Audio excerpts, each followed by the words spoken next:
AP పునర్విభజన చెల్లదని సుప్రీంకోర్టులో petition వేసినట్లు కూడా మాజీ ఎంపీ ఉండవల్లి అరుణ్ కుమార్ గుర్తు చేశారు. గతంలో పార్లమెంటులో బిల్లు పాస్ కాకుండానే ఏపీ విభజన చేశారని ఆయన ఆరోపించారు. కేంద్ర ప్రభుత్వం ఇప్పటి వరకు సుప్రీంకోర్టులో కౌంటర్ దాఖలు చేయలేదని ఆయన కూడా ధ్వజమెత్తారు. ఏపీ ప్రభుత్వం దీనిపై ఒక సీనియర్ న్యాయవాదిని ఏర్పాట్లు చేసి సుప్రీంకోర్టులో కేసు ఫాలో అప్ చేయాలని కూడా ఉండవల్లి అరుణ్ కుమార్ కోరారు. ఈ కేసుకు ఆశా జ్యోతి పవన్ కళ్యాణ్ అని ఆయన వ్యాఖ్యానించారు. పాశుపతాస్త్రం ఏంటంటే కూర్చోవా, ఆ రోజు నువ్వు చేసింది మర్చిపోయావా, ఆంధ్ర వాళ్ళకి ఎంత అన్యాయం చేసావు అనగానే వీళ్ళు నోరు మూసి కూర్చుంటుంటారు. ఆంధ్ర నుంచి మాత్రం ఎవడో ఈ విషయం అడగడం, ఇంకా ప్రధానమంత్రి హోంమంత్రి అడిగారని చెప్పి నేను కూడా దీని మీద చర్చ జరుగుతుందనే ఉద్దేశంతో కోర్టు కేసులో మనకు ఉన్నటువంటి ఇది కూడా మార్చాను. మన ప్రేయర్ ఏంటంటే ఏపీ రీఆర్గనైజేషన్ యాక్ట్ చెల్లదు అని ప్రకటించడం. బిల్లు పాస్ అయిందని ప్రకటించారు, మీరు కూడా మాట్లాడటం ఏంట అని డైరెక్ట్ మోడీ గారు ఈయన పార్లమెంట్ రాజ్యసభలో లోక్సభలో అంటుంటే అయినా మన తరఫున ఎవడో మాట్లాడకపోతే ఈవేళ మీ మీద ఆధారపడి ప్రభుత్వం ఉంది అక్కడ. ఏముంది దీనివల్ల బీజేపీ వాళ్ళకి వచ్చే నష్టమే లేదు, ఎందుకంటే వాళ్ళు అపోజిషన్లో ఉన్నారు.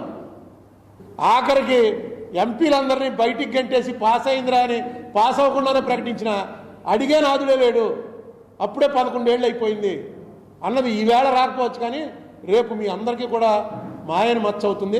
దయచేసి దీని విషయంలో చంద్రబాబు నాయుడు గారు, ముఖ్యంగా పవన్ కళ్యాణ్ గారు 2014 ఫిబ్రవరి 18న ఏదైతే లోక్సభలో బిల్లు పాస్ అయిందని ప్రకటించారో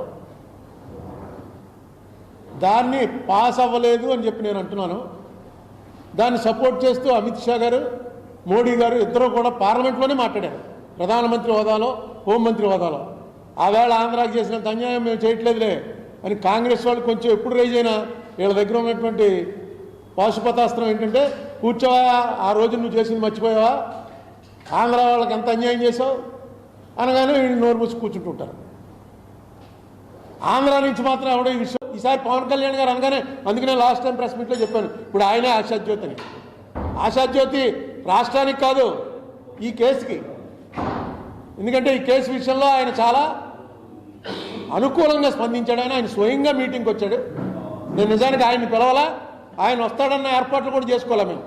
ఎందుకంటే ఆయన రాగానే మొత్తం హోటల్ అంతా జనంతో నిండిపోయింది, బయట అంతా జనం, ఆయన సెలబ్రిటీ, విపరీతంగా జనం వచ్చేసారు. ఆయన వస్తారని ఎక్స్పెక్ట్ చేయలే, ఎవరో ఒకరిని పంపుతారనుకున్నాను, కానీ ఆయన నేనే వస్తున్నానని చెప్పి ఆ మీటింగ్కి వచ్చారు. దానివల్ల మీటింగ్ క్రెడిబిలిటీ కూడా చాలా పెరిగింది. ఈవేళ నేను పవన్ కళ్యాణ్ గారికి మీ ద్వారా రిక్వెస్ట్ చేసేది, ఒకసారి చంద్రబాబు నాయుడు గారికి కూడా అభ్యంతరం లేదని చెప్పండి. నాకు అభ్యంతరం లేదు కాదు, ఆయన